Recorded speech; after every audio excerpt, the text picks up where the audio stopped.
Assalomu alaykum hurmatli obunachilar, tabiiy gullar olamiga xush kelibsizlar. Kecha bir klientimning zakasiga binoan 3 ta kaktus guli yasab bering dedilar. Xo'jayinimning kabinetlariga qo'yishga, kompyuterda oldiga ko'zlari toliqadi dedilar. Shunga 3 ta zakaz olgandim. Bu kaktuslarning onasi bor. Onasidan bolalarini ajratib oldim, katta-kattalarini.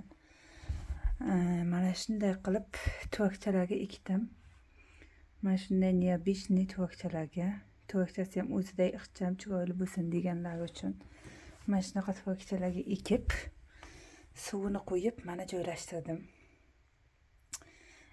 Sizlarga ham yoqadi degan umiddaman. Kaktus bu ko'p yillik o'simlik gul bo'lib, ko'p suvni yoqtirmaydi. Chanqatib suv qo'yiladi kaktusga. Ha deganda suv qo'yilmaydi.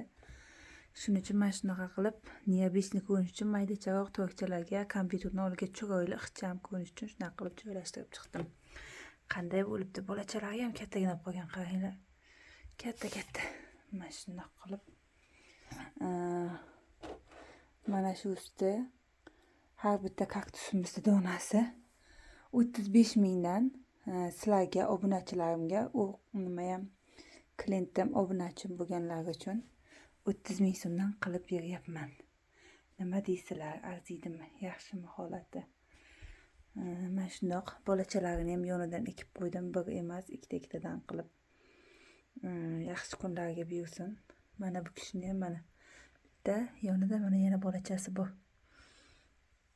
Mana bitta, buni ham yonida bolachasi bor. Bu bitta, buni ham yonida bolachasi bor. Mana shunaqa qilib bolachalari bilan ko'proq ko'rinsin, ko'proq tez katta bo'lsin deb shunaqa qilib ikkitalik qilib berdim. Yaxshi kunlarga buyursin klientimizda. Xo'jayinlarning ko'zlari charchamasin. Zirinasi yaxshi bo'lishi uchun kompyuterni oldiga zirinasini kompyuter nuridan qaytarish uchun olib beribdilar. Kimga kerak bo'lsa, yana shunaqa kaktuslar qilib beraman. Sizlarga, obunachilarim, faqat sizlar uchun obuna bo'lganlarga 30 ming so'mdan qilib beraman. Mana shunday qilib ikkita qilib beraman. Ikkinchisi sizlarga podarka. Добавка. Mana shunaqa qilib bolachalari bilan ekib beraman. Kimga kerak bo'lsa, aloqaga chiqaversin.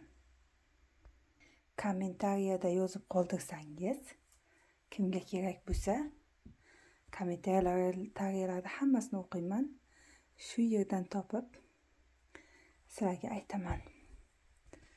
Zakazlaringni shu yerga qoldirishlaring mumkin. Yana Telegram gruppam ham bor. So'rasalaringiz, Telegram gruppamni ham silkasini tashlab beraman.